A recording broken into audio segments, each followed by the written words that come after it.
ওম শান্তি। আজ 24শে অক্টোবর 2025 প্রাতঃমল্লী। ওম শান্তি। বাপদাদা মধুবন। আজ আমাদের মিষ্টি মিষ্টি বাবা বলছেন, মিষ্টি বাচ্চারা, বাবা এসেছেন তোমাদের ঘরের পথ বলে দিতে। তোমরা আত্মাভিমানী হয়ে থাকলে এই পথ অতি সহজেই দেখতে পাবে। তো বাবা আমাদের রোজ কি বলেন যে বাবা অত দূর থেকে, পরমধাম থেকে কিসের জন্য এসেছেন? তোমাদেরকে ঘরের পথ বলে দিতে। যেই ঘরে যাওয়ার জন্য তোমরা 2500 বছর ধরে প্রার্থনা করেছো, সেই ঘরের পথ বলে দিতেই বাবা এসেছেন। রাস্তা দেখাতে এসেছেন। তো বাবা বলছেন ঘরের রাস্তা দেখাতে এসেছেন। তো বাবা বলছেন এবার সেই ঘরে তোমরা কি করে যাবে, যেটা তোমাদের নিজের ঘর। তার ওখানে যাওয়ার জন্য বাবা বলছেন তোমাদের আত্মাভিমানী হয়ে থাকতে হবে, তাই না? বাবা বলছেন আত্মাভিমানী যতক্ষণ না হবে, দেহ ভানে থাকলে, অপবিত্র থাকলে বাবা বলছেন ওই পবিত্র ধামে কিন্তু যেতে পারবে না। এই জন্য বাবা বলছেন বারবার নিজেকে আত্মা নিশ্চয় করো যে আমি আত্মা, এই শরীর নই, শরীর আলাদা, আমি আত্মা আলাদা। বাবা বলছেন তা যত আত্মাভিমানী হয়ে থাকবে তবেই তুমি অতি সহজেই তোমার নিজের ঘর বা এই পথ দেখতে পাবে। প্রশ্ন হচ্ছে, সঙ্গমে এমন কোন নলেজ পেয়ে থাকো যার জন্য সত্যযুগের দেবতাদের মহজিদ বলা হয়? উত্তর, সঙ্গমে বাবা তোমাদের অমর কথা শুনিয়ে অমর আত্মা সম্পর্কে নলেজ দিয়েছেন। তোমরা জ্ঞান প্রাপ্ত করেছ। এটা অবিনাশী পূর্ব নির্ধারিত ড্রামা। প্রত্যেক আত্মাই নিজের নিজের পার্ট প্লে করছে। আত্মা এক শরীর ত্যাগ করে অন্য শরীর ধারণ করে। এখানে কান্নাকাটি করার কোনো প্রয়োজন নেই। তো বাবা কি বলছেন, সঙ্গমে তোমাদের কোন নলেজের দ্বারা তোমরা সত্যযুগে মহজিদ হয়ে যাও? তো বাবা বলছেন সঙ্গমে তোমাদের বাবা এখন অমর কথা শোনাচ্ছেন। কোন অমর কথা? যে বাচ্চারা তোমরা শরীর নও, তুমি আত্মা। তুমি তোমার 84 জন্মকে জানো না, আমি জানি, আমি তোমাকে বলছি। তো বাবা আমাদের এই অমর কথা শুনিয়ে বাবা বলছেন যে তোমাদের নলেজ দিচ্ছেন, জ্ঞান শোনাচ্ছেন, আর তোমরা বাবার থেকে জ্ঞান প্রাপ্ত করছো। আত্মার জ্ঞান, পরমাত্মার জ্ঞান, সৃষ্টিচক্রের জ্ঞান, তোমার 84 জন্মের জ্ঞান বাবা বলছেন এটা তুমি বাবার থেকে প্রাপ্ত করেছো। তো বাবা বলছেন এই ড্রামাটা কিন্তু অবিনাশী পূর্ব নির্ধারিত ড্রামা। অর্থাৎ কি, এই ড্রামার কিন্তু কখনো বিনাশ হয় না। 5000 বছর পরপর হুবহু রিপিট হতেই থাকে। আর এই ড্রামা পূর্ব নির্ধারিত, অর্থাৎ যা কিছু দৃশ্য আসছে, যা কিছু ঘটনা হচ্ছে, সুখ দুঃখের যে কোনো কিছু দৃশ্য সামনে আসছে আমাদের সেকেন্ড বাই সেকেন্ড, প্রত্যেকটা দৃশ্য কিন্তু পূর্ব নির্ধারিত, তাই না? বা বলছেন কোনো এই ড্রামাতে কোনো দৃশ্য কিন্তু ডিলিট করা যায় না, এডিট করা যায় না, কাটছাট করা যায় না, এটা মনে রাখতে হবে। সেটা ভালো মন্দ যেই দৃশ্যই আসুক না কেন। তো বাবা বলছেন প্রত্যেক আত্মাই নিজের নিজের পার্ট প্লে করছে এই ড্রামাতে। বাবা বলছেন এই যে ড্রামাতে যা কিছু হয়ে চলেছে, কেউ খুব ভালো পাঠ করছে, কেউ খারাপ, কেউ কিছু। তো বাবা বলছেন প্রত্যেক আত্মার মধ্যে যা রেকর্ড করা রয়েছে সেই পার্টই প্লে করছে সবাই, তাই না? তো আর আত্মা তো অজর অমর অবিনাশী, আত্মার তো কখনো মরে না। শরীরকে আমরা ত্যাগ করি, গাড়িটা, শরীররূপী গাড়িটাকে আমরা ত্যাগ করি। আর আমরা এক একটা শরীর পাই। এই যে জন্ম মৃত্যুর চক্রে এসেছি আমরা, এক একটা শরীরে কতদিন করে থাকি? যতদিন না আমাদের কার্মিক অ্যাকাউন্ট যুক্ত হচ্ছে। যেই ফ্যামিলিতে রয়েছি ওই ফ্যামিলির সবার সাথে আমাদের কিছু না কিছু কার্মিক অ্যাকাউন্ট রয়েছে। আর কার্মিক অ্যাকাউন্ট যুক্ত হয়ে গেলে ওই আত্মা কিন্তু ওই বডিতে 1 সেকেন্ডও থাকতে পারবে না। আমরা আত্মারা যখনই প্রত্যেকের সাথে কার্মিক অ্যাকাউন্ট যুক্ত হয়ে যাবে, আত্মীয় পরিজন, পাড়া প্রতিবেশী, বন্ধুবান্ধব, যাদের সাথে আমাদের রিলেশানে আমরা আসছি, সম্বন্ধ সম্পর্কে আমরা আসছি, তার মানে বুঝতে হবে প্রত্যেক আত্মার সাথে আমাদের কার্মিক অ্যাকাউন্ট রয়েছে। আর যার সাথে কার্মিক অ্যাকাউন্ট নেই, আমার কোনো কর্মের বন্ধন নেই, সুখ দুঃখের লেনদেন নেই, তারা পাশ থেকে গেলেও কিন্তু আমরা তার দিকে ফিরে তাকাবো না, সেও ফিরে তাকাবে না। আর যার সাথে কার্মিক অ্যাকাউন্ট রয়েছে, কোনো না কোনো কর্মের বন্ধন রয়েছে, হিসাব কিতাব রয়েছে, সেই আত্মারা আমাদের সামনে আসবেই, যে কোনো নামরূপে আসুক না কেন আসবেই। যার সাথে যতটা কার্মিক অ্যাকাউন্ট, সুখ দুঃখের লেনদেন বাকি, সে ততটা সময়ের জন্য আসবে।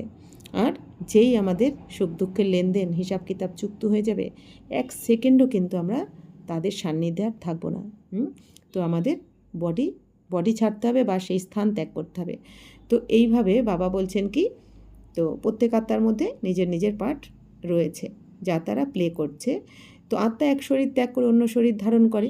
তাই বাবা বলছেন এখানে কান্নাকাটি করার তো প্রয়োজনই নেই, কারণ আত্মা তো মরছে না, আর পার্ট তো আত্মার মধ্যে ভরা রয়েছে, তাই না? অনেক সময় আমরা প্রিয়জন চলে গেলে কান্নাকাটি করতে থাকি, মা বাবা, ভাই বোন, স্বামী, সন্তান কেউ যদি চলে যায়, তো আমরা কান্নাকাটি করতে থাকি। কিন্তু মনে রাখতে হবে আজকে যে আমাদের মা, মা বা বাবা নাম ধরে ডাকছে বা আমাদের সন্তান, তো মনে রাখতে হবে কি, তো সেই আত্মা তো চলে যাচ্ছে না, আত্মা তো অমর, আত্মা তো মরছে না, তাই না? আর আত্মার মধ্যেই তো পার্টটা ভরা রয়েছে, শরীরটা ত্যাগ করছে, শরীর তো জড় পদার্থ, তাই না? তো বাবা বলছেন এইভাবে যখন তোমরা বুঝবে, তাহলে বাবা বলছেন কান্নাকাটি করার তো প্রয়োজনই নেই, তাই না? তো কারণ আত্মা মরে না কখনো। এই নলেজ প্রাপ্ত করে বলে এই সত্যযুগের দেবতাদের মোহজিত বলা হয়। তো এই যে জ্ঞান আমরা এখান থেকে প্রাপ্ত করছি, এখানেই তো আমরা মোহজিত হয়ে যাচ্ছি, যে আচ্ছা তার মানে আমরা এতদিন যে কাঁদছিলাম ও তো দেহকে দেখছিলাম, দেহকে, এই জন্য বাবা কি বলেন, আত্ম অভিমানী হও, দেহ অভিমানী হয়েও না, কারণ আমরা দেহকে দেখছি, এ আমার মা, এ বাবা, এ ভাই, এ বোন, এ স্বামী, এ সন্তান, এ বউ, স্ত্রী, অর্থাৎ কি রূপটাকে আমরা উপরের, সৌন্দর্যকে বা চামড়াটাকে ভালোবাসছি। বাবা বলছে না, আত্মাকে ভালোবাসো, আত্মার মধ্যে পাঠ ভরা রয়েছে। শরীর তো বিনাশী, শরীর তো একটা গাড়ি, এই জন্য মারা গেলে কি হয়, যতক্ষণ আমরা আত্মা শরীরে থাকে তখন কিন্তু ওই শরীরের যদি কিছু আঘাত লাগে, বা কোনো রকম যদি আঘাত লাগে, আমরা ব্যথার অনুভব করি, বা কেউ সুখ দিলে সুখের অনুভব করি, তো সেই অনুভবটা কে করে, আত্মাই করে। কিন্তু যখনই আত্মা শরীর থেকে বেরিয়ে যায়, তখনই ওই বডিটাকে এই যে আগুনে পোড়ানো হয় বা পোস্টমর্টেম করানো হয়, বা আত্মা বডি ছেড়ে দিলে ওই ডেড বডিটাকে কেউ যদি এসে সুখ দেয় বা কেউ এসে গালাগালও দেয়, অপমান করে, তখন কি ওই বডি উঠে দাঁড়ায়? তো ওই বডির কোনো ফিলিংই নেই, আত্মাই অনুভব করে। আর যে আত্মা অনুভব করছিল এতদিন সুখের বা দুঃখের, সেই আত্মাই তো অন্য শরীরে চলে গেছে পার্ট প্লে করতে, তাই না? তো এইভাবে আমাদের বুঝতে হবে যে যে যারাই আমাদের কাছ থেকে চলে যাচ্ছে না কেন, প্রিয়জন, কেউ মারা গেল বা কিছু, তো ওই আত্মা মরেনি, ওই আত্মা তো অমর, ওই আত্মা অন্য বডিতে গেছে, আবার সেখানে গিয়ে পার্ট প্লে করছে। তো এইভাবেই 5000 বছর ধরে চলছে। তো বাবা বলছেন এই ব্যাপারটা তোমরা বুঝে যাও বলে কি হয়, মোহজিত হয়ে যাও। তো ওখানে মৃত্যুর কোনো ব্যাপার নেই। আর সত্যযুগে বাবা বলছেন মৃত্যুর ব্যাপার নেই, মানে এরকম নয় যে বডি ছাড়বে না। বাবা বলছেন ওখানে মৃত্যু কেন বলা হয় না, কারণ ওখানে সবার জ্ঞান থাকে, আমি আত্মা, অজর অমর অবিনাশী আত্মা। আর বাবা বলছেন ওখানে অমর লোক, অর্থাৎ মৃত্যু তো হয়, শরীরের মৃত্যু হয়, আত্মার মৃত্যু হয় না। ওখানে স্বইচ্ছায় 150 বছর হয়ে গেলে সত্যযুগে স্বইচ্ছায় আমরা শরীর ছাড়ব, শরীর ত্যাগ করব।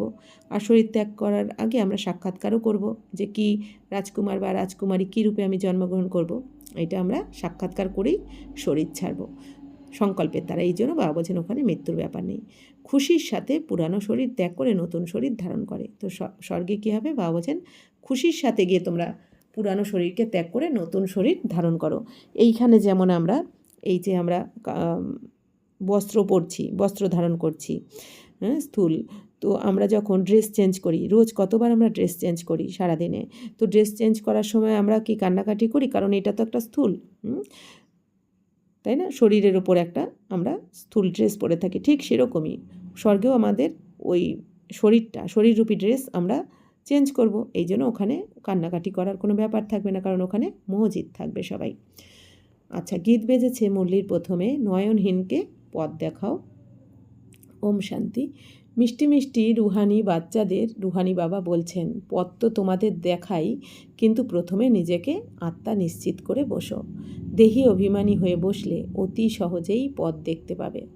তো আমাদের আত্মারূপী স্টুডেন্টদের, বাচ্চাদের কে পড়াচ্ছেন, আমাদের আত্মা পিতা, পরমপিতা পরমাত্মা, আমাদের মিষ্টি মিষ্টি বাবা, রুহানি বাবা, আমাদের মানে আত্মিক বাবা আমাদের বসে পড়াচ্ছেন। আর বাবা আমাদের রোজ কী বলেন, বাচ্চারা নিজেকে আত্মা নিশ্চিত করে বসো, অর্থাৎ তুমি আত্মা শুনছো পরমাত্মার থেকে এই জ্ঞান।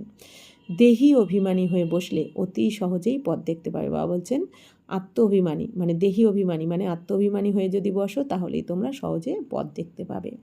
তো দেহি অভিমানী মানে কি, বাবা বলছেন যদি অহংকার করতে হয় আমি আত্মাই অহংকার করো। দেহি অভিমানী মানে হচ্ছে আমি আত্মা, এই শরীর নই, এই শরীর আলাদা, আমি আত্মা আলাদা। আর আত্ম অভিমানী মানে হচ্ছে আমি আত্মা শিব বাবার সন্তান। আমি আত্ম অভিমানী যখনই বলবো তখন আর দেহের কথা ভাববো না, তখন ভাববো আমি আত্মা শিব বাবার সন্তান। আর যখনই দেহি অভিমানী কথাটা আসছে, তার মানে কি আমি আত্মা আলাদা, এই শরীর আলাদা। আচ্ছা, তো বাবা বলছেন ভক্তি মার্গে অর্ধকল্প ধরে ঠোকর খেয়েছো, অর্থাৎ বাবা বলছেন দাপর কলিতে অনেক ঠোকর খেয়েছো মন্দিরে মন্দিরে, কিন্তু বাবাকে তো খুঁজে পাওনি, ভক্তি মার্গে চিনতেও পারোনি। ভক্তি মার্গে অনেক সামগ্রী, বাবা বুঝিয়েছেন অসীম জগতের বাবা একজনই, আমিই তোমাদের পথ বলে দিই। বাবা বলছেন ভক্তিমার্গে তো অনেক সামগ্রী, হ্যাঁ, বেদ শাস্ত্র পড়েছো অনেক, তোমরা পুজো পাঠ করেছো, যজ্ঞ জপ তপ করেছো, আর এখন অসীম জগতের বাবা এসে কী বোঝাচ্ছেন, আমি তো একজনই। ভক্তিমার্গে তো তোমরা অনেকজনকে স্মরণ করেছো, যে যাকে যেরম বলেছে সবাইকে ডেকেছো, কিন্তু পাওনি। আর এখন বাবা এসে কী বলছেন, আমি তো একজনই অসীম জগতের বাবা, অর্থাৎ দুনিয়ায় যত আত্মা আছে সবার পিতা আমি তোমাদের পথ বলে দিই। দুনিয়ার কেউ জানেই না কোন সে পথ যা বাবা বলে দেন। তো মুক্তি আর জীবন মুক্তি, গতি সদ্গতির পথ তিনি বলে দেন। তো এই দুনিয়াতে জানে না যে ভগবান কী পথ দেখান। হ্যাঁ, তো বাবা বলছেন এই যে গান বেজেছে নয়নহীনকে পথ দেখাও, তো বাবা বলছেন যে কোন পথ, সেটা তো গান তো করে কিন্তু কোন পথ সেটা জানে না। তো বাবা বলছেন কোন পথ, মুক্তি জীবন মুক্তির পথ। অর্থাৎ এখন আমরা কিভাবে বাবার শ্রীমতে চলে শ্রেষ্ঠ কর্মের দ্বারা আমরা এই জন্ম মৃত্যুর চক্র থেকে মুক্ত হয়ে যাব, সেই মুক্তির পথ বাবা বলে দিচ্ছেন।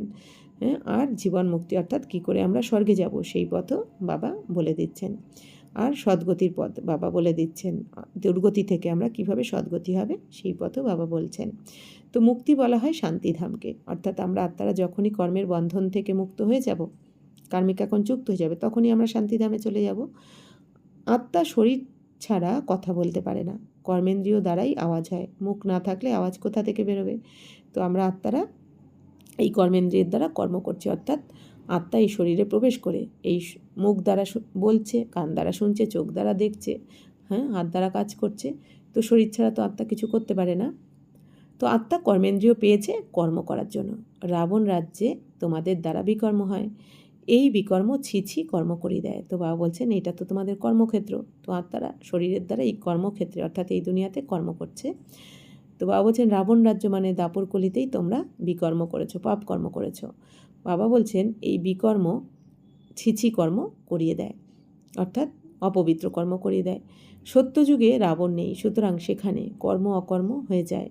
বাবা বলছেন সত্যযুগে তো রাবণ থাকে না, অর্থাৎ 5 বিকার থাকে না, এই জন্য ওখানে যে কর্ম করো তোমরা সেগুলো হচ্ছে অকর্ম মানে পুণ্যকর্ম। ওখানে 5 বিকার নেই, তাই তাকে স্বর্গ বলা হয়। ভারতবাসীরা স্বর্গবাসী ছিল, এখন তাদের নরকবাসী বলা হয়। বিষয় বৈতরণী নদীতে তারা ধাক্কা খেতে থাকে। বিষয় বৈতরণী নদী মানে কি, এই যে এই নরক বা এই দাপরকলি। হ্যাঁ, বাবা বলছেন এখানে তোমরা ধাক্কা খাচ্ছ, সবাই একে অপরকে দুঃখ দিতেই থাকে এখানে।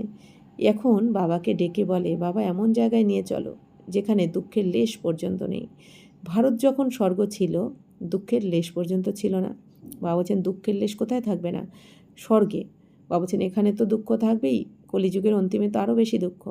তো স্বর্গ থেকে নরকে এসেছো তোমরা, এখন আবার স্বর্গে ফিরে যেতে হবে, এটাই খেলা। বাবা বলছেন এই আপ আর ডাউনের খেলা, সুখ দুঃখের খেলা, উত্থান পতনের খেলা 5000 বছর ধরে চলতে থাকে। তো বাবা বসে বাচ্চাদের বোঝান প্রকৃত সৎসঙ্গ তো এটাই, যেখানে সত্য পিতা এসে আমাদের সত্য জ্ঞান শুনিয়ে, আত্মার জ্ঞান পরমাত্মার জ্ঞান দিয়ে সত্য জ্ঞান শুনিয়ে আমাদের সদ্গতি করেন। এই জন্য বাবা বলছেন সৎসঙ্গ তো এটাই। তোমরা এখানে যে সত্য বাবাকে স্মরণ করো, তিনি উচ্চ থেকে উচ্চতর ভগবান, তিনি হলেন রচয়িতা। তো বাবাই রচয়িতা। বাবা কী রচনা করেন, স্বর্গের রচনা করেন, স্বর্গের রচয়িতা। ওনার কাছ থেকেই অবিনাশী উত্তরাধিকার প্রাপ্তি হয়, বাবার কাছ থেকে। বাবার থেকে আমরা যে উত্তরাধিকার পাই তা হচ্ছে অবিনাশী। কেন, 21 জন্ম তার বিনাশ হয় না। বাবাই বাচ্চাদের উত্তরাধিকার দিয়ে থাকেন। লৌকিক পিতা থাকা সত্ত্বেও স্মরণ করে বলে হে ভগবান, হে পরমপিতা পরমাত্মা, দয়া করো। ভক্তিমার্গে ধাক্কা খেতে খেতে হয়রান হয়ে গেছে, ডেকে বলে বাবা সুখ শান্তি প্রদান করো। তো বাবা কি বলছেন, বাচ্চারা তোমরা ভক্তিমার্গে ডেকেছো। বাবা বলছেন ভক্তিমার্গে ধাক্কা খেতে খেতে হয়রান হয়েছো, কারণ এই দুনিয়াতে তোমরা সবাই দেহভানে এসে গেছো, আর এই দেহভানে এসে এই দেহধারীর পেছনে ছুটে কখনো সুখ পাওয়া যায় না। বাবা বলছেন এই দুনিয়াতে যে ফাঁসবে, বাবা বলছেন যেটা অল্পকালের সুখ তুমি ভাবছো পেছনে দৌড়াচ্ছ, বাবা বলছেন তার পেছনে গভীর দুঃখও রয়েছে। দেখে মনে হচ্ছে সুখ রয়েছে, বাবা বলছেন সেটা অল্পকালের সুখ, কিন্তু গভীর দুঃখটা অনেক গভীর, অনেক বেশি। তো এই জন্য বাবা কি বলেন, এখন আত্মা মনে করে বাবাকে স্মরণ করো তোমরা, বাবাই সুখ শান্তি প্রদান করতে পারেন, বাকি এই দুনিয়ায় কেউ এই সুখ শান্তি দিতে পারে না। তো ইন্দ্রিয় সুখ কী করে, কাঁদায়। আর বাবার কাছে আমরা যখন আত্মা মনে করে বাবাকে স্মরণ করি, তখন আমরা অতীন্দ্রিয় সুখের অনুভব করি, আর এই সুখ আমাদের সুখ শান্তি প্রদান করে। এই উত্তরাধিকার তো বাবাই দিতে পারেন 21 জন্মের জন্য। হিসেব করা উচিত, সত্যযুগে যখন রাজ্য ছিল তখন অল্প সংখ্যক মানুষ ছিল, এক ধর্ম ছিল, এক রাজত্ব, তাকেই বলা হয় স্বর্গ বা সুখধাম। তো বাবা বলছেন, বাচ্চারা হিসাব করে দেখো কত জন্ম সুখ পাও তোমরা, 21 জন্ম ননস্টপ একদম। বাবা বলছেন, আর বাবা বলছেন দাপরেও কিন্তু দুঃখ কমই থাকে। এই কলিযুগের শেষে এসে আমাদের অল্প অল্প দুঃখ থাকে আর কি। তো বাবা বলছেন সত্যযুগে তো এক রাজ্য ছিল তখন, হ্যাঁ, এক ধর্ম, এক রাজত্ব, হ্যাঁ, এই জন্যই তাকে কী বলা হয়, স্বর্গ সুখধাম। বাবা বলছেন সেখানে সুখই সুখ, দ্বিতীয় ধর্ম থাকে না, দ্বিতীয় কারো রাজত্ব থাকে না। নতুন দুনিয়াকে বলা হয় শতপ্রধান, পুরানো দুনিয়াকে তমপ্রধান। তো নতুন দুনিয়া মানে সত্যযুগকে শতপ্রধান, আর কলিযুগকে তমপ্রধান বলা হয়। প্রতিটি জিনিস প্রথমে শতপ্রধান থাকে, তারপর শত রজ তমপ্রধান হয়। তো বাবা বলছেন প্রতিটি জিনিস 4টে স্টেজের মধ্যে দিয়ে যায়। তো প্রথমে কী থাকে, শতপ্রধান, তারপর শত রজ তম। তো ছোট বাচ্চাদের শতপ্রধান বলা হয়। ছোট বাচ্চাদের মহাত্মা অর্থাৎ মহান আত্মা থেকেও উচ্চ বলা হয়। কেন? ছোট বাচ্চারা তো অপবিত্র হয় না, এই জন্য ওদের মহাত্মার থেকেও উচ্চ বলা হয়। মহান আত্মা জন্মগ্রহণ করে তারপর বড় হয়ে বিকারগ্রস্ত হয়ে ঘর বাড়ি ছেড়ে চলে যায়। ছোট বাচ্চারা তো বিকার কাকে বলে জানেই না, এই জন্য বাবা বলছেন ছোট বাচ্চাদেরকে মহান আত্মার থেকে উচ্চ বলা হয়। ছোট বাচ্চারা তো বিকার কাকে বলে জানে না, তো সম্পূর্ণ সরলতায় ভরা থাকে, সেই জন্যই মহাত্মা থেকেও উচ্চ বলা হয়। দেবতাদের মহিমা করা হয় সর্বগুণ সম্পন্ন বলে। বাবা বলছেন দেবী দেবতাদের মহিমা করে কি বলা হয়, সর্বগুণ সম্পন্ন, 16 কলা সম্পূর্ণ, সম্পূর্ণ নির্বিকারী। তো সাধুদের জন্য এই মহিমা কখনোই করা হয় না। বাবা বলছেন সাধুদের কিন্তু এই মহিমা হয় না, কারণ সাধুরা বাবা বলছেন অপবিত্র হয়ে অনেক সময় কি হয়, তারা পবিত্র থাকার জন্য ঘর ছেড়ে বাইরে চলে যায়, জঙ্গলে বা গুহাতে। বাবা হিংসা আর অহিংসার অর্থ বুঝিয়েছেন। কাউকে মারধর করা একে হিংসা বলা হয়। তো বাবা হিংসা বলতে কি বুঝিয়েছেন, 2 রকমের হিংসা হয়, কামকাটারি হিংসা আর এদিকে লড়াই ঝগড়া, মারামারি, এগুলো। তো সব থেকে বড় হিংসা হলো কামবাসনা। দেবতারা হিংসার আশ্রয় নেয় না, কামবাসনাও চরিতার্থ করে না। বাবা বলছেন দেবতারা ওখানে হিংসা থাকেই না, দেবতারা জানেই না যে বিকার কী জিনিস, বিকার শব্দ, দুঃখ শব্দ ওখানে থাকবেই না, অবিদ্যা থাকবে এই শব্দের। বাবা বলেন আমি এসেছি তোমাদের মানুষ থেকে দেবতা করে তুলতে, এই জন্য বাবাকে জাদুঘরও বলা হয়। তো দেবতারা থাকে সত্যযুগে, এখানে কেউই নিজেকে দেবতা বলতে পারবে না। দেবতা কাদের বলা হয়, যাদের মধ্যে দৈবী গুণ থাকে। তো এখানে তো কারোর মধ্যে দৈবী গুণ নেই, এই জন্য বাবা বলছেন এখানে কাউকেই দেবতা বলা যায় না। মনে করে আমরা নীচ, পাপী এবং বিকারী, এই দুনিয়ায় সবাই ভগবানের কাছে গিয়ে, দেবী দেবতার কাছে গিয়ে দেবী দেবতার মহিমা করে, আর নিজেদের জন্য কি বলে, আমি নীচ, পাপী, কামী, কপটী এগুলো বলে থাকে। সুতরাং নিজেদের দেবতা বলবে কিভাবে, সেই জন্যই হিন্দু ধর্মের বলে পরিচয় দেয়। অর্থাৎ বাবা বলছেন নিজের ধর্ম থেকে হীন হয়ে গেছে, নিচে নেমে গেছে, এই জন্য নিজেকে হিন্দু ধর্ম বলে পরিচয় দেয়। বাস্তবে আদি সনাতন দেবী দেবতা ধর্ম ছিল। হিন্দুস্তান থেকে হিন্দু শব্দটি এসেছে, ওরা তারপর হিন্দু ধর্ম বলে দিয়েছে। তোমরা যদি বলো আমরা দেবতা ধর্মের, তবু ওরা হিন্দু বলবে। ওরা বলবে তোমাদের স্যাপলিং হিন্দু ধর্মের, অর্থাৎ কল্পবৃক্ষের সারিতে আমরা কোন ওরা কি বলে দেয়, এই দুনিয়া হিন্দু ধর্মের।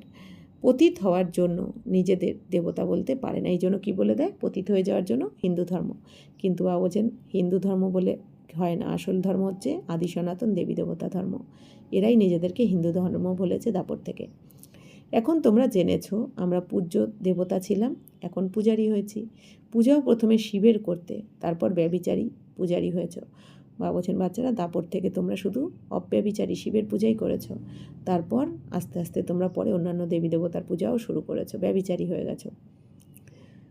আর বাবা বলছেন পূজারী, তোমরা দেবতা থেকে পূজারীও হয়ে গেছো দাপর থেকে। তো একজনই বাবা যার কাছ থেকে উত্তরাধিকার প্রাপ্তি হয়। অনেক রকমের দেবীরা আছে, তাদের কাছ থেকে উত্তরাধিকার প্রাপ্তি হয় না, কারণ দেবীরা তো নিজেরাই বিকারগ্রস্ত হয়ে গেছে, তারাই তো এখন বাবার কাছে পড়াশোনা করছে বাবার থেকে উত্তরাধিকার নেওয়ার জন্য। তো বাবা বলছেন তারা কি করে দেবে, তারাই তো এখন বাবার থেকে নিচ্ছে, দেবী দেবতাদের আত্মারা। তো ব্রহ্মার কাছ থেকেও তোমাদের উত্তরাধিকার প্রাপ্ত হয় না, কারণ ব্রহ্মার আত্মাও পুরুষার্থী, বাবার কাছে পড়ছেন ভবিষ্যতের উত্তরাধিকার নেওয়ার জন্য। এক নিরাকার বাবা, দ্বিতীয় সাকার বাবা। বাবা বলছেন তাহলে নিরাকার বাবাকে শিব বাবা, আর সাকার বাবা আমাদের ঘরের লৌকিক বাবা। সাকারি বাবা থাকতেও হে ভগবান, হে পরমপিতা বলতেই থাকে, অর্থাৎ লৌকিক পিতা থাকতেও সবাই ডাকতে থাকে হে পরমপিতা। তাহলে পরমপিতা, ঘরে তো পিতা রয়েছে, তাহলে পরমপিতা তো ঘরের পিতাকে বলা যায় না। তো পরমপিতা মানে কি, যিনি সর্বশ্রেষ্ঠ, উঁচুর থেকে উঁচু, তিনি কে, আত্মার পিতা। লৌকিক বাবা কেমনভাবে তো ডাকবে না, পরমপিতা বলে তো আমরা লৌকিক ঘরের বাবাকে ডাকি না। সুতরাং উত্তরাধিকার বাবার কাছ থেকেই পাওয়া যায়। লৌকিকে পতি আর পত্নী হাফ পার্টনার, সুতরাং তাদেরও অর্ধেক অংশ পাওয়া উচিত। বলছেন লৌকিক দুনিয়াতে এই যে স্বামী স্ত্রী পতি পত্নী, বা বলছেন পত্নী হচ্ছে হাফ পার্টনার, তিনিও সেই পত্নীও অর্ধেক অংশ কিন্তু পায় স্বামীর থেকে। প্রথমে অর্ধেক অংশ স্ত্রীকে, অবশিষ্ট অংশ বাচ্চাদের দেওয়া উচিত। কিন্তু আজকাল তো বাচ্চাদেরই সম্পূর্ণ সম্পত্তি দিয়ে দেওয়া হয়। কেউ কেউ সন্তানদের প্রতি এত মোহগ্রস্ত হয় যে মনে করে আমার মৃত্যুর পর বাচ্চারাই তার অংশীদার হবে। এই দুনিয়ার কথা বলছেন বাবা। আজকাল তো বাচ্চারা বাবার মৃত্যুর পর মায়ের কোনো খোঁজ খবর নেয় না। কেউ কেউ আবার মাতৃস্নেহী হয়ে থাকে, আবার কেউ মাতৃদ্রোহীও হয়। বেশিরভাগ মাতৃদ্রোহী হয়, সমস্ত টাকা পয়সা উড়িয়ে দেয়। কিছু দত্তক নেওয়া সন্তানও এমন হয় যারা ভীষণ যন্ত্রণা দেয়। বাবা বলছেন বাচ্চারা এই দুনিয়াতে পিতা মারা যাওয়ার পর তো মাকে অনেকে দেখাশোনা করে না, খোঁজ খবর নেয় না, উল্টে আরও টাকা পয়সা উড়িয়ে দেয়। এই দুনিয়াতে সন্তানের থেকেও কষ্ট পায় এই দুনিয়াতে। তো কিছু দত্তক নেওয়া সন্তান আছে, বাবা বলছেন তারাও ভীষণ যন্ত্রণা দেয়। বাচ্চারা বলে বাবা আমাদের সুখের পথ বলে দাও যেখানে শান্তি আছে। তাহলে বাবা কি বলছেন, এই দুনিয়াতে সব দিক থেকে সবাই অশান্ত, এই জন্য সবাই কী খুঁজছে, শান্তি চাইছে। তো ভগবানের কাছে শান্তি প্রার্থনা করতে থাকে সবাই। তো রাবণ রাজ্যে তো সুখ হতে পারে না। ভক্তি মার্গে তো এটাও বোঝে না যে শিব আর শঙ্কর আলাদা। বা বলছেন ভক্তি তো তোমরা করেছো, আমরা শিবকেই শঙ্কর, শঙ্করকেই শিব ভাবতাম এই দুনিয়াতে এতদিন। বা বলছেন শিব আর শঙ্কর যে আলাদা এটাও বোঝে না, তাই না? শিব বাবা কল্যাণকারী, শঙ্কর বিনাশকারী। শিব নিরাকারী, শঙ্কর দেহধারী। শিব বাবা পরমধাম নিবাসী, শঙ্কর সূক্ষ্মবতন নিবাসী। তো বাবা বোঝেন এগুলো তো বোঝেই না। তো শুধুই মাথা ঠুকতে থাকে, শাস্ত্র পড়তে থাকে। আচ্ছা এসব করে কি পাবে, কিছুই জানে না। শঙ্কর দেবতার, শিব তো পরমপিতা পরমাত্মা। তো বাবা বলছেন এত মাথা ঠুকেছে কিন্তু কিছুই বুঝতে পারেনি। আর তো বাবা বলছেন সবার শান্তি আর সুখদাতা তো একজনই বাবা। সত্যযুগে সুখের সাথে শান্তিও আছে। তো বাবা বলছেন সত্যযুগে সুখ শান্তি দুটোই পাওয়া যায়, আর শান্তিধামে শুধু শান্তি। তো ভারতেও সুখ শান্তি ছিল, এখন নেই। সেই জন্যই ভক্তি করতে করতে দরজায় ধাক্কা খেতে থাকে। বাবা বলছেন এই দুনিয়াতে সুখ শান্তি নেই বলে এত ভক্তি করার পরেও বাবা বলছেন দেখো, বাবা বলছেন এত ভক্তি করার পরেও বাবা বলছেন কি ধাক্কা খেতে থাকছে আর দুঃখী অশান্ত সবাই। তো বাচ্চারা বলে বাবা আমরা শুধু তোমাকেই স্মরণ করব, তোমার কাছ থেকেই অবিনাশী উত্তরাধিকার গ্রহণ করব। বাবা বলেন দেহসহ দেহের সব সম্বন্ধ ভুলে যেতে হবে। তো বাবা বলছেন বাবার থেকে যদি তোমরা উত্তরাধিকার নিতে চাও তাহলে এই দেহকেও ভুলতে হবে, দেহের সব সাথে সম্বন্ধ তোমাদের ভুলে একমাত্র মন বুদ্ধি বাবার কাছে রাখতে হবে। বাবা বলছেন মন বুদ্ধির দ্বারা বাবাকে ভালোবাসতে হবে। কেন বলছেন, বাবা বলছেন এই দুনিয়াতে দেহ বা দেহের দুনিয়ার যদি কাউকে তুমি ভালোবাসো, মোহ থাকে, তাহলে অন্তিমে তোমার তাদের কথাই মনে পড়বে, বাবার কথা মনে পড়বে না, তাহলে সদ্গতি তো হবে না। এই জন্য বাবা বলছেন তোমাদের সব সম্বন্ধ ভুলে গিয়ে বাবাকে স্মরণ করতে হবে। আত্মাকে এখানেই পবিত্র হতে হবে, স্মরণ না করলে সাজা খেতে হবে, পদভ্রষ্ট হয়ে যাবে। তো বাবা বলছেন যদি বাবাকে স্মরণ না করো, বাবার শ্রীমতে না চলো, তাহলে এখানে তোমরা সাজা খেতে হবে তোমাদের। আর আত্মাকে তো পবিত্র হতেই হবে। তো আত্মা পবিত্র কিভাবে হবে? বাবার শ্রীমতে, স্বয়ং ভগবানের কে স্মরণ ছাড়া আত্মা পবিত্র হতেই পারে না। তো পদভ্রষ্ট হয়ে যাবে তোমরা যদি সাজা খাও আর পবিত্র না থাকো। বাবা বলছেন তাহলে পদভ্রষ্ট হয়ে যাবে, অর্থাৎ নিচু পদ পাবে স্বর্গে। সেই জন্যই বাবা বলেন স্মরণ করার প্রচেষ্টা করো, বাবা আত্মাদের বোঝান। তো বাবা বারবার কি বলছেন, বাচ্চারা চেষ্টা করো, তোমরা স্মরণ করার চেষ্টা করো, অভ্যাস করতে করতেই হয়ে যাবে। হয় না এই দুনিয়াতে যারা অলিম্পিক জেতে, যারা বিশ্ব চ্যাম্পিয়ন হয়, তারা তো 2-4 মাসে হয় না, তাই না? তারা কয়েক বছর প্র্যাকটিস করার পর তবে গিয়ে চ্যাম্পিয়ন হয়। তেমনি বাবা বলছেন কি তোমরা অভ্যাস করো। বাবা বলছেন যত অভ্যাস করবে তত তোমরা বাপ সমান হয়ে যাবে, তখন সাজাও পেতে হবে না, উঁচু পদও পাবে। এমন কোনো সৎসঙ্গ নেই যেখানে বলা হয় রুহানি বাচ্চারা। এ হলো রুহানি জ্ঞান, যা রুহানি বাবার কাছ থেকেই বাচ্চারা পেয়ে থাকে। রুহু অর্থাৎ নিরাকার, রুহু মানে আত্মা। তো বাবা বলছেন কি নিরাকার আত্মা। তো বাবা বলছেন যে এখানে এই দুনিয়াতে এরকম কোনো সৎসঙ্গ নেই যেখানে রুহানি বাচ্চা বলে স্মরণ করে, মানে আত্মিক বাচ্চারা বলে স্মরণ করা হয় বা ডাকা হয়।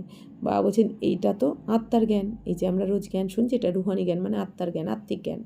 তো যেটা আমাদের আত্মিক বাবার কাছ থেকে বাচ্চারা পেয়ে থাকি। এই জ্ঞানটা আমরা কার কাছে পাচ্ছি? আমাদের আত্মার পিতা পরমাত্মার কাছ থেকে। শিবও নিরাকার, তাই না? তোমাদের আত্মাও খুব ছোট বিন্দু, তাকে দিব্য দৃষ্টি ছাড়া দেখা যায় না, অর্থাৎ মন বুদ্ধির দ্বারা দেখা যায়।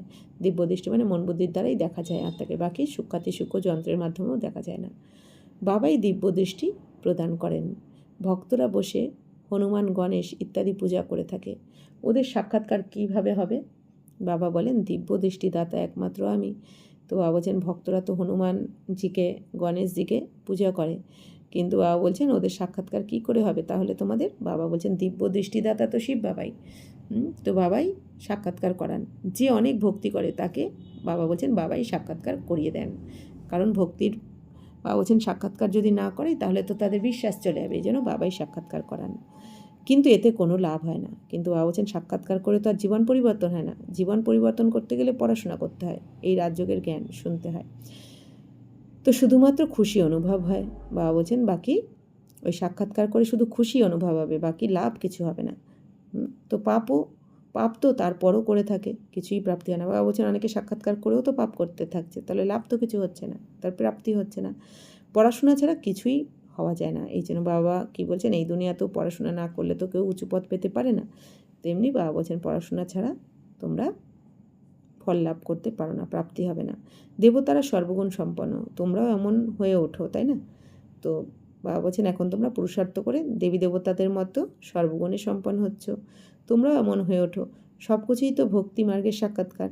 প্রকৃতপক্ষেই তোমরা কৃষ্ণের সাথে দোল খাও, স্বর্গে তার সাথেই থাকো। তো বাবা এখন কি বলছেন, বাচ্চারা তোমরা প্রকৃতপক্ষে ভক্তি মার্গের সাক্ষাৎকার করছো, আর প্রকৃতপক্ষে তোমরা কৃষ্ণের সাথে দোলও খাও, স্বর্গে তার সাথে থাকো। স্বর্গে আমরা কৃষ্ণের সাথেই থাকি, রাস করি, এগুলো। তো সেও এখন পড়াশোনা করছে, কে? কৃষ্ণের আত্মাও এখন বাবা বলছেন কৃষ্ণের আত্মাও কী হচ্ছে? 84 জন্ম নিতে নিতে সেই আত্মাও তো পতিত হয়ে গেছে। হ্যাঁ, ব্রহ্মা বিষ্ণু, বিষ্ণু সো ব্রহ্মা। এই জন্য বাবা বলছেন সেই কৃষ্ণের আত্মাও কিন্তু এখন ব্রহ্মার শরীরে থেকে পুরুষার্থ করছেন। তো যত শ্রীমতে চলবে ততই উচ্চ পদ পাবে। তো বাবা বলছেন যত তোমরা বাবা শ্রীমতে চলবে, জ্ঞানী যোগী হবে, জ্ঞান, যোগ, ধারণা, সেবা, হ্যাঁ, যত তোমরা এই 4টে সাবজেক্টে ভালো হতে পারবে তত তোমরা উচ্চ পদ পাবে স্বর্গতে। শ্রীমদ্ ভগবানের গায়নই আছে। তো কৃষ্ণের শ্রীমত বলা হয় না, ভগবানের শ্রীমত, কৃষ্ণের শ্রীমত বলা হয় না। তো শ্রীমত মানে শ্রেষ্ঠ মত, তাহলে শ্রেষ্ঠকে স্বয়ং ভগবান, কৃষ্ণ তো দেবতা। তো পরমপিতা পরমাত্মার শ্রীমত দ্বারাই কৃষ্ণের আত্মা এই পদ প্রাপ্ত করেছে।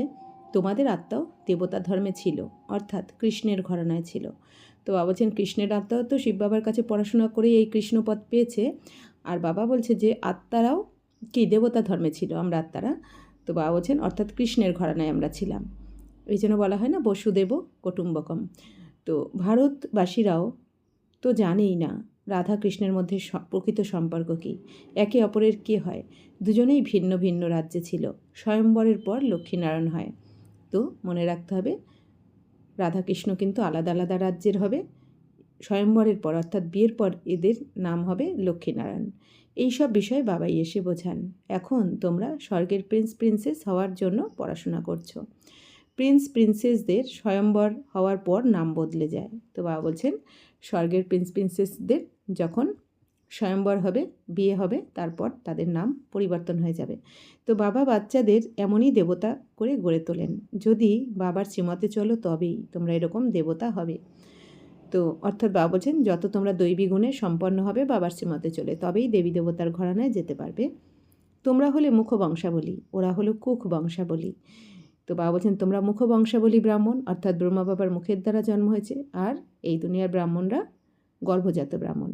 কামচিতায় বসার জন্য লৌকিক ব্রাহ্মণরা দুজনকে বন্ধনে আবদ্ধ করে অভিলাষ পূরণে সাহায্য করে।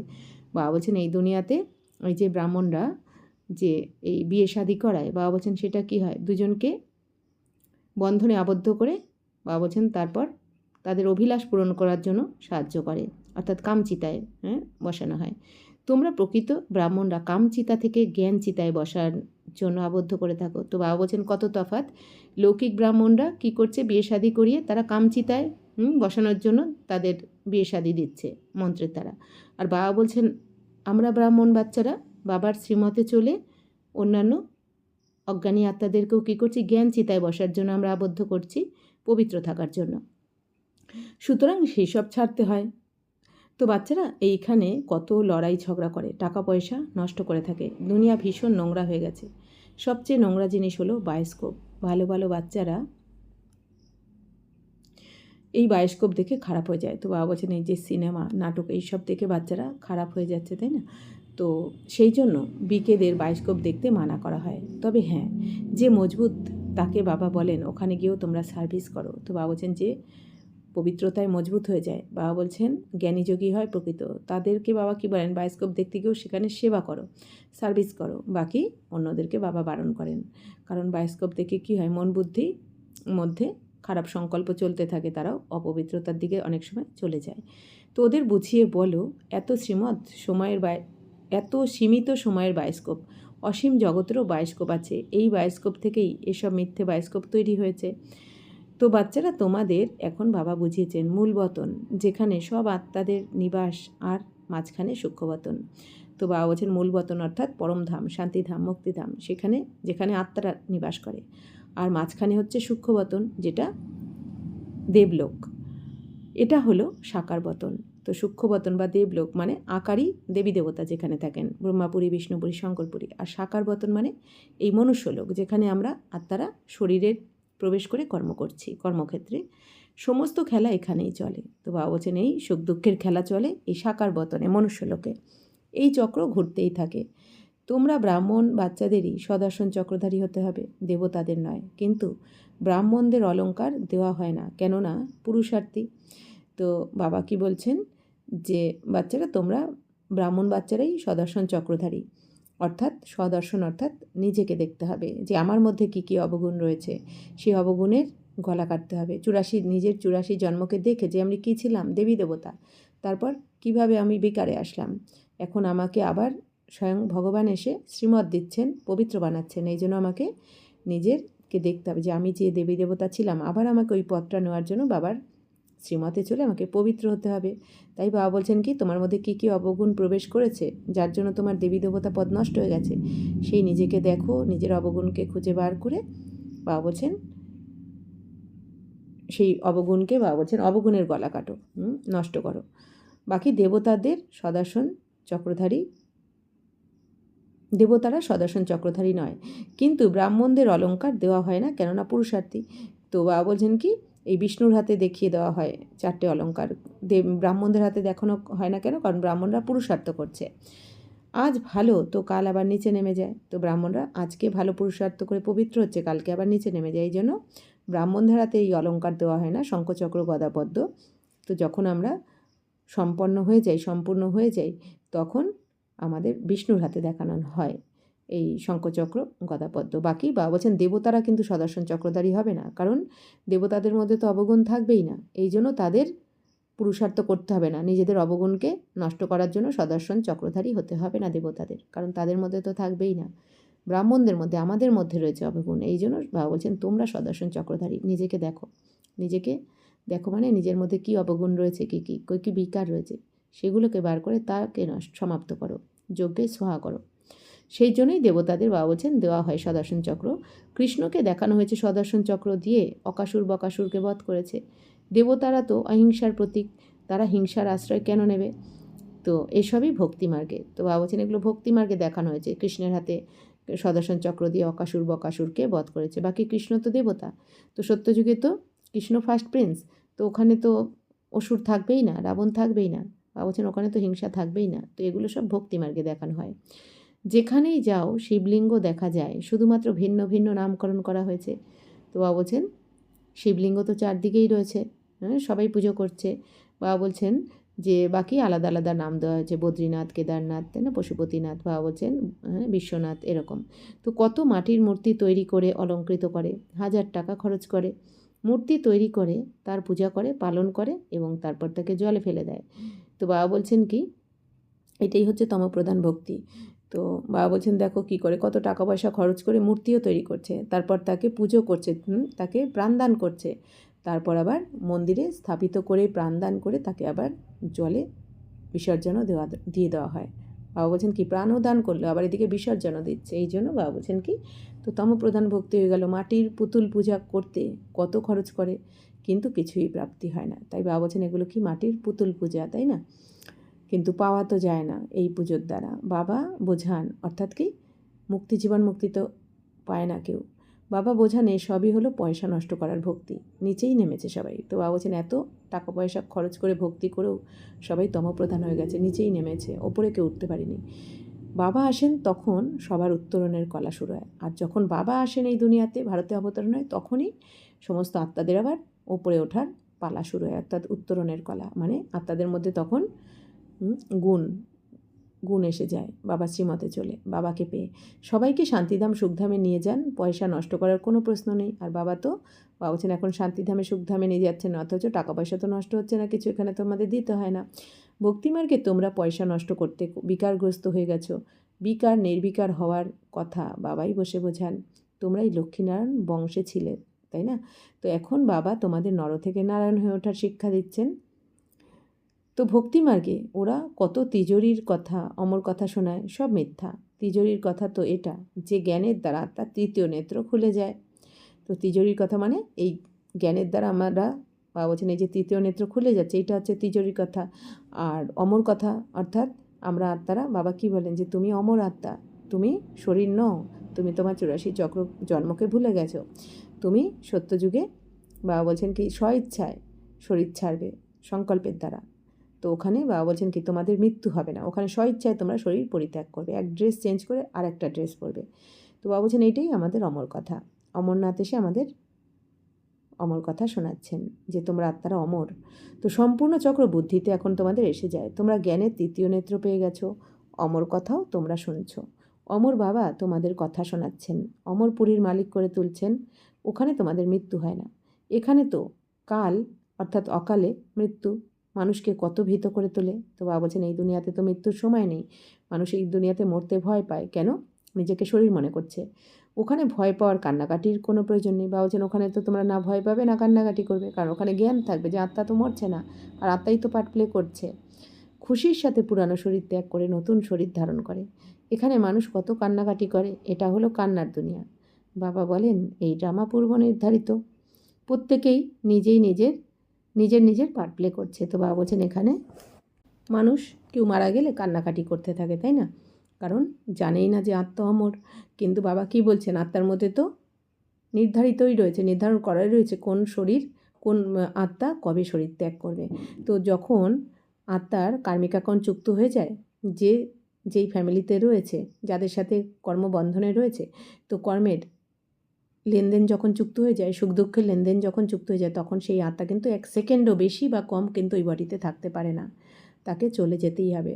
আত্মার যাওয়ার সময় হলে সে কিন্তু ভাববে না যে আমার ঘরের লোকের কী হবে, কারণ ওই আত্মার সময় হলে তাকে ওই সেকেন্ডেই শরীর থেকে বেরোতেই হবে। আবার যেখানে তার হিসাব রয়েছে কর্মের, সেখানে সেই গর্ভে গিয়ে তাকে প্রবেশ করতে হবে। তো বাবা বলছেন এই সব কিছু কিন্তু পূর্ব নির্ধারিত। তো এই জন্য বাবা বলছেন তোমরা এখন যেহেতু জেনে যাচ্ছ সব কিছু, এই জন্য তোমরা মোহজিত হয়ে যাচ্ছ। তো বাবা বলছেন এই সংস্কারই তোমরা নিয়ে যাবে দৈবী দুনিয়ায়। এই দুনিয়াতে অনেক গুরু, তাদের অনেক রকম মত, প্রত্যেকের নিজের মত। বাবা বলছেন এই দুনিয়াতে নানা মুনির নানা মত, তাই না? তো বাবা বলছেন যে সত্যযুগে দেবতারা সব সময়ের জন্য সন্তুষ্ট থাকে, এখানে তো কিছু না কিছু প্রত্যাশা থাকে, ওখানে কোনো প্রত্যাশা থাকে না, কোনো ইচ্ছাই থাকে না ওখানে। বাবা বলছেন ওখানে ইচ্ছা তোমাদের আশেপাশে ঘুরতে থাকে। বাবা বলছেন ওখানে প্রকৃতিও তোমাদের সেবা করে। তো বাবা সবাইকে সন্তুষ্ট করে দেন, তোমরা পদমপতি হয়ে যাও, কোনো অপ্রাপ্তি থাকে না যে প্রাপ্তির চিন্তা করতে হবে। বাবা বলছেন এত ভরপুর করে দিচ্ছেন বাবা তোমাদের সঙ্গমে যে এরপর তোমাদের প্রাপ্তির চিন্তাই করতে হবে না। এখানে যেমন ইচ্ছা থাকে এটা পেলে ভালো হয়, ওটা চাই, ওখানে চিন্তা করার প্রয়োজন পড়ে না স্বর্গে। বাবা বলেন সবার সদ্গতিদাতা আমি, বাচ্চারা তোমাদের 21 জন্মের জন্য খুশি দিচ্ছি এখন আমি। এমন বাবাকে তো স্মরণ করা উচিত, তাই না? যেই বাবা তোমাদের 21 জন্মের জন্য সুখ শান্তি দিয়ে যাচ্ছেন। তো স্মরণের দ্বারাই তোমাদের পাপ ভস্মীভূত হবে আর তোমরা শতপ্রধান হয়ে যাবে। এসবই বোঝার বিষয়, অন্যদের যত বেশি করে বোঝাবে ততই প্রজা তৈরি হবে আর উচ্চ পদ পাবে। এসব কোনো সাধুমুনির কথা নয়, ভগবান বসে ব্রহ্মা মুখের দ্বারা শোনাচ্ছেন। তোমরা এখন সন্তুষ্ট দেবী দেবতা হয়ে উঠছ, তোমাদের এখন ব্রত রাখা উচিত, সব সময়ের জন্য পবিত্র থাকা, কেননা পবিত্র দুনিয়াতে যেতে হলে পতিত হলে চলবে না। বাবা এই ব্রত শিখিয়েছেন। তো বাবা বলছেন তোমরা পবিত্র দুনিয়ায় যেতে চলেছ, তো তোমাদের পতিত হলে তো চলবে না, তাই না? তোমাদের বাবা এই ব্রতই শেখাচ্ছেন যে তোমরা পবিত্র হও, পবিত্রতার ব্রত নিতে শেখাচ্ছেন। মানুষ তো অনেক রকম ব্রত তৈরি করেছে, কিন্তু বাবা এখন কী শেখাচ্ছেন? পবিত্রতার ব্রত নাও। আচ্ছা, मीठे मीठे सिकिलादे बच्चों प्रति मात पिता बाप दादा का याद प्यार और गुड मॉर्निंग। रूहानी बाप की रूहानी बच्चों को नमस्ते। हम रूहानी बच्चों की रूहानी बाप दादा को पदम गुना नमस्ते नमस्ते नमस्ते। थैंक यू बाबा, शुक्रिया। ধারণার জন্য মুখ্যসার একমাত্র বাবার মতে চলে সদা সন্তুষ্ট থেকে সন্তোষী দেবী হতে হবে। এখানে কোনো রকম আকাঙ্ক্ষা যেন না থাকে, বা বলছেন কোনো ইচ্ছা আকাঙ্ক্ষা যেন না থাকে, তাহলে এই ইচ্ছা তোমাকে ভালো হতে দেবে না, শ্রীমতে চলতে দেবে না। বাবার কাছ থেকে সর্বপ্রাপ্তি সম্পন্ন করে লক্ষ কোটি গুণ অর্থাৎ পদমপতি হতে হবে। সবচেয়ে দূষিত নোংরা জিনিস হলো বায়োস্কোপ, সিনেমা, এইসব। তোমাদের বায়োস্কোপ দেখায় নিষেধ আছে, তোমরা হলে বাহাদুর। সুতরাং সীমিত আর সীমাহীন জগতের বায়োস্কোপের রহস্য অন্যদের বোঝাও, সার্ভিসে তৎপর হও। বরদান, পুরুষার্থ আর সেবাতে বিধিপূর্বক বৃদ্ধি প্রাপ্তকারী তীব্র পুরুষার্থী ভব। ব্রাহ্মণ অর্থাৎ বিধিপূর্বক জীবন। যে কোনো কাজ সফল তখন হয় যখন বিধিপূর্বক করা হয়। যদি কোনো বিষয়ে নিজের পুরুষার্থ বা সেবাতে বৃদ্ধি না হয়, তাহলে অবশ্যই কোনো বিধির কমতি রয়েছে। সেই জন্য চেক করো যে অমৃতবেলা থেকে রাত পর্যন্ত মনসা, বাণী, কর্ম বা সম্পর্ক বিধিপূর্বক আছে, অর্থাৎ বৃদ্ধি হয়েছে। তো বাবা কি বলছেন বাচ্চারা? ব্রাহ্মণ মানেই হচ্ছে কি বিধিপূর্বক জীবনযাপন যারা করছে, পবিত্রতার জীবন। তো বাবা বলছেন যে কোনো কাজ তখনই সফল হবে যখন তোমরা নিয়ম মেনে করবে, বিধিপূর্বক করবে। আর বাবা বলছেন যদি কোনো বিষয়ে তোমরা তোমাদের নিজের পুরুষার্থ বা সেবাতে যদি মনে করো বৃদ্ধি হচ্ছে না, যে পুরুষার্থ তোমরা বাড়াতে পারছো না, সেবাও বাড়ছে না, তাহলে বাবা বলছেন বুঝতে হবে বিধির কম রয়েছে, তুমি নিয়মে চলছো না, ব্রাহ্মণ জীবনের নিয়ম ফলো করছো না। সেই জন্য বাবা বলছেন চেক করো যে অমৃতবেলা থেকে রাত পর্যন্ত তোমার মনসা, বাণী, কর্ম আর সম্বন্ধ সম্পর্কে বিধিপূর্বক কি চলছো, তুমি নিয়ম অনুযায়ী চলছো, অর্থাৎ বৃদ্ধি হচ্ছে কি না চেক করো। যদি না হয় তাহলে তার কারণ চিন্তা করে নিবারণ করো, তাহলে আর হৃদয় বিদীর্ণ হবে না। বাবা বলছেন যদি মনে করো যে তোমার সেবা বাড়ছে না, তোমার পুরুষার্থ বাড়ছে না, তাহলে বুঝতে হবে কিছু ভুল পথে চলছো, সেটা চেক করে নিজেই বার করো আর সমাপ্ত করো, তাহলে বাবা বলছেন তোমার হৃদয় বিদীর্ণ হবে না। যদি বিধিপূর্বক জীবন থাকে তাহলে বৃদ্ধি অবশ্যই হবে আর তীব্র পুরুষার্থী হয়ে যাবে। তো বাবা বলছেন তুমি যদি নিয়মে চলো তাহলে তোমার পুরুষার্থ আর সেবা দুটোই বাড়বে আর তুমি তীব্র পুরুষার্থী হয়ে যাবে। স্লোগান, স্বচ্ছতা আর সভ্যতাতে সম্পন্ন হওয়াই হলো সত্যিকারের পবিত্রতা। তো বাবা বলছেন বাচ্চারা স্বচ্ছ হতে হবে, অর্থাৎ পবিত্র হতে হবে। মনসা, বাচা, কর্মনাতে তোমাদের স্বচ্ছ সাচ্চাই সাফাই থাকতে হবে, আর বাবা বলছেন পবিত্র থাকতে হবে। তো সেটাই হচ্ছে সত্যিকারের পবিত্রতা। ওম শান্তি।